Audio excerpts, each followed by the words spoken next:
Lungsod ng Kidapawan, first class city na. Jensen LGU naglaan ng 10 milyong pisong tulong para sa mga biktima ng kalamidad.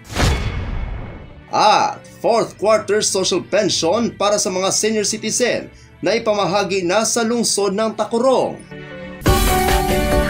Yan ang ulo ng mga balita sa Socksurgeon Headliners.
Magandang araw, South Central Mindanao.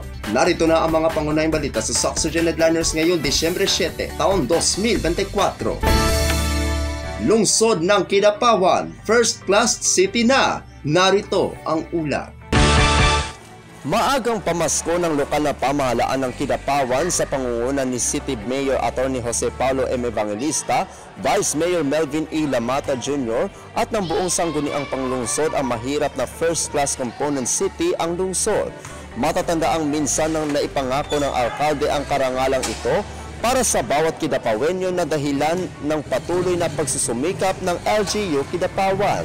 Makakaasa naman ang lahat ng mga residente na akibat nito ang mas maraming trabaho, oportunidad, investment at ang patuloy na paglago ng ekonomiya na magdudulot ng mas progresibong pamumuhay para lahat ng naninirahan dito. Muling sinisiguro ng pamunuan ni Mayor Evangelista na mas marami pang positibong pagbabago ang kanilang maihahatid sa bawat nangangarap na Kidapawenyo. Matatandaan na mula sa third-class component city ay umangat ito sa first-class component city na ngayon dahil lumalaking kita ng lungsod. Ako ang inyong kaibigang Apolinario 30 Valencia para sa Socksurgeon Headliners. Jensen LGU naglaan ng 10 milyong pisong tulong para sa mga biktima ng kalamidad. Narito ang ulat. Patuloy na pinatunayan ng lokal na pamahalaan ng lungsod ng General Santos ang malasakit ito sa mga komunidad na nasalanta ng mga nagdaang bagyo sa pamamagitan ng paglalaan ng pinansyal na tulong na nagkakahalaga ng 10 milyong piso. Sa ilalim ng liderato ni Mayor Lorelie G. Pacquiao, inihayag ang hakbang na ito sa 4th quarter meeting ng City Disaster Risk Reduction and Management o CDRRM Council. Dito, ipinasa ang isang resolusyon na nagre-rekomenda sa sangguniang panglungsod na bigyan ng kapangyarihan ng alkalde na gamitin ang bahagi ng DRRM Fund para sa donasyon. Bilang chairperson ng CDRRM Council, pinasalamatan ni Mayor Pacquiao ang mga kasapi ng konseho para sa kanilang dedikasyon at walang sawang pagtulong sa mga nangangailangan. Ayon sa alkalde na ito ay patunay na ang lungsod ay hindi lamang handa sa pagtugon sa sakuna, kundi handa ring tumulong sa iba.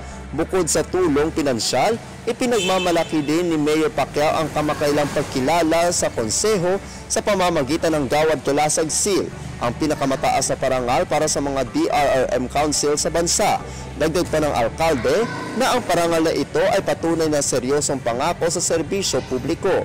Ang inisyatibong ito ay bahagi ng mas pinalakas na kampanya ng lungsod para sa pagtugon sa kalamidad na nagbibigay diin sa bayanihan, pagkakaisa at malasakit, mga halagang nagiging gabay ng lungsod sa pagharap sa anumang hamon. Ako ang inyong kaibigang Apolinario 30 Valencia para sa Socksurgeon Headliners. Para sa uling balita, 4th quarter social pension para sa mga senior citizen na ipamahagi na sa lungsod ng Tacurong. Narito ang ulat.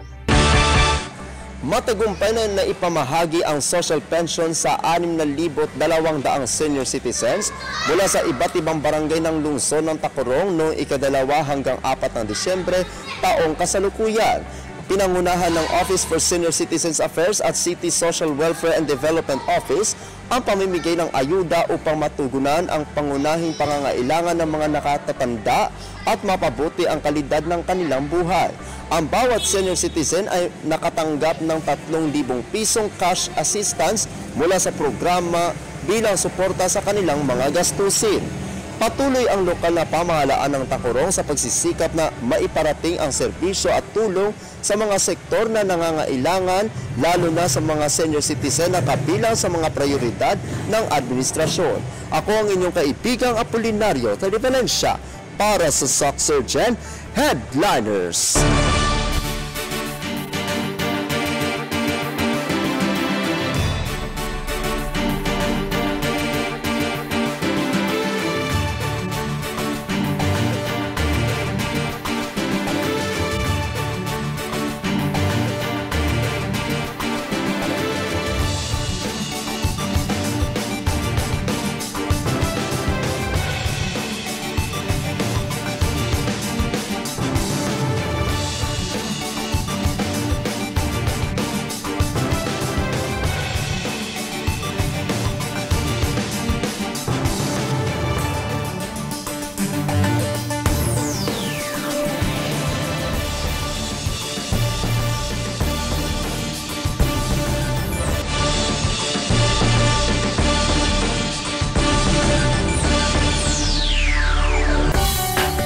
At yan ang kabuuan mga balita sa araw nito. Mga balitang kailangan ninyong malaman, balitang walang kinakampihan, balitang totoo, balitang may dalang aral at inspirasyon. Ito ang SOC Surgeon Headliners. Hanggang bukas, maraming salamat at magandang araw, kaibigan.